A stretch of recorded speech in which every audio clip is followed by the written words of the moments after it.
মাটি খোদার পরে এত পরিমাণ ইট কিতার লাগি বারোর, ভিডিওটা দেখলে বুঝতে পারবা। হ্যালো এভরিওয়ান, কিতা খবর? আসুন নিশ্চয় বালা, খাইছুন নি বাত?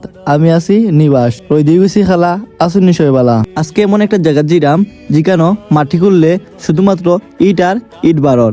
আপনারা ভিডিওটা সম্পূর্ণ দেখতে থাকো, অবশ্যই জানতে পারবা কিতার লাগি মাটির তলতনে ইট বারর। এরপরে সেই জায়গা দিলাম যে জায়গা মাটি খুললে ইট পাওয়া যায়।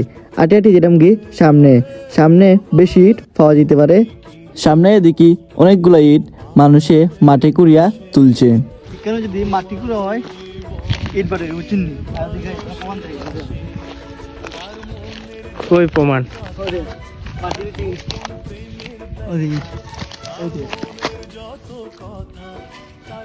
আপনারা জানেননি মাটির তলতনে এত পরিমাণ ইট কিতার লাগি বারর?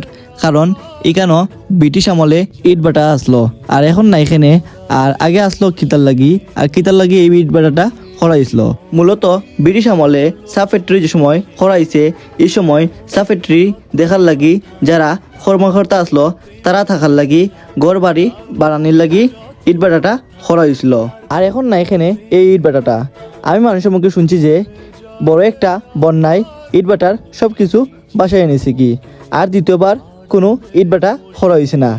আর যেগুলো ইট আসলো সবগুলো ইট মাটির তলে মিশে গেছে। আর এর লাগি মাটি খুঁজলে শুধুমাত্র ইট আর ইট বারর। ভিডিওটা এই পর্যন্ত শেষ করলাম। যদি ভিডিওটা ভালো লাগে অবশ্যই লাইক করিও, আর আমার ফেসবুকটা সবাই ফলো করিও। ধন্যবাদ সবাই ভিডিওটা দেখার লাগি। বলে যায় আমার